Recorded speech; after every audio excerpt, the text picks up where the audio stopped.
आज हम आपको सीधी तस्वीर बाबूपुर के नज़दीक रजंदीपुर पंचायत के संत नगर की दिखाने की कोशिश करेंगे और ये समझाने की कोशिश करेंगे कि सरकार द्वारा जो यहाँ पर गंगा के कटाव को रोकने की जो रोकथाम की कोशिश की जा रही है, क्या वो सही तरीके से इस कटाव को रोकने में सफल हो पाएगी। हमारे साथ आज बात करने के लिए इस कटाव पर संजय जी हैं, जो स्थानीय हैं यहाँ पर और समाजसेवी भी हैं। संजय जी, हर साल बाढ़ आता है और यहाँ से विधायक और एमपी भी ये एक चुनाव में मुद्दा बनाते हैं कि हम इस कटाव को रोकेंगे अगर आप मुझे जिताते हैं तो।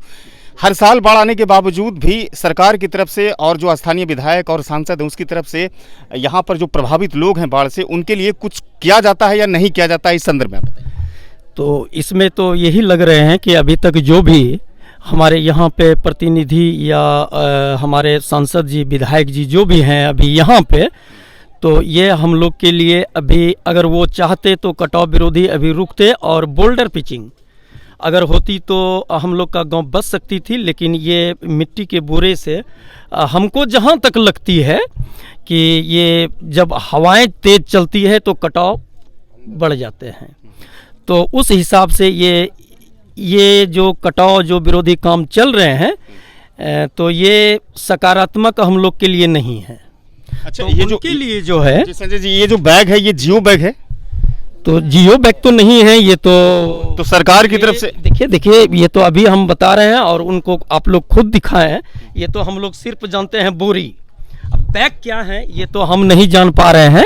लेकिन ये सब पूरा अभी किसी से भी पूछिएगा तो वही बोलेंगे बोरी। तो हम लोग गांव देहात से हैं, अनपढ़ हैं, जिसके चलते ये आज हम लोग का भोगना पड़ रही है, जो हम लोग को जानकारी उतना नहीं है, जिसके चलते आज जो भी कार्य हो रहे हैं तो इसमें भी मगन हैं। और मैं ये आप लोग से मैं और प्रशासन महोदय से कहना चाहूँगा कि मैं डीएम साहब से मिले थे और एडीएम साहब से भी बात हुई थी कि ये हमारे यहाँ कटाव और मिट्टी अवैध रूप से कटाई होती है, जिसके चलते मेरा गांव खतरे में है।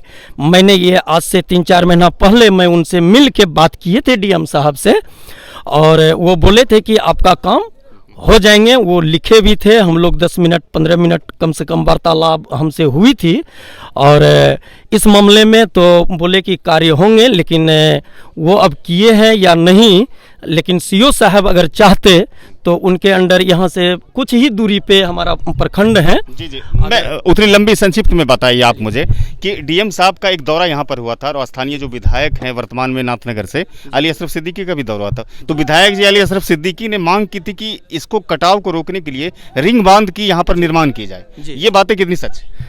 तो रिंग बांध अगर होती है तो उसमें हम सहमत हैं, और वो सत्य है कि अगर रिंग बांध हो जाते हैं, अगर बोल्डर पिचिंग होते हैं तो हमारा कटाव विरोधी काम जो सक्षम है। जो इस कटाव से कितनी आबादी प्रभावित है?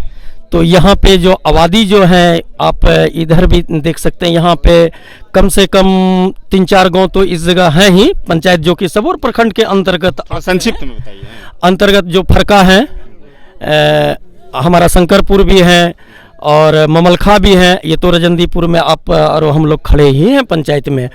तो इतने का अभी कटाव विरोधी जो हो रहे हैं, हम लोग बेघर हो जाएंगे और ज़मीन तो इससे पहले भी हम लोग का कट चुकी है, जो खाने पे अभी लालत है। जो ये भी देख रहे हैं कि हमारे यहाँ से देखिए घास बेच के भी खा रहे हैं, और यहाँ के मुख्य पैसा गरीब आदमी का घास बेच के भी खाना है। तो ये संजय जी थे जो संत नगर के स्थानीय निवासी हैं। इन्होंने कहा कि डीएम साहब से भी मुलाकात करके आज से 4 महीना पहले इस पूरी घटना के विषय में हमने बताने की कोशिश की थी और बताई थी। उस पर आश्वासन भी जिलाधिकारी की तरफ से मिला था, लेकिन वो आश्वासन शायद इस कटाव को रोकने में पूरी तरह से कहीं ना कहीं कारगर साबित नहीं हो पाई है। दूसरी चीज़ें जो स्थानीय स्तर के और भी निवासी यहाँ पर बता रहे थे कि यहाँ पर सैकड़ों एकड़ जो ज़मीन है वो हर साल समा जाती है गंगा में, जिससे कि लोगों को कहीं ना कहीं ज़मीन से वंचित होना पड़ता है और काफ़ी खतरा का सामना करना पड़ता है। इस वीडियो को यहीं पर ख़त्म करते हैं, मिलते हैं किसी दूसरे वीडियो में।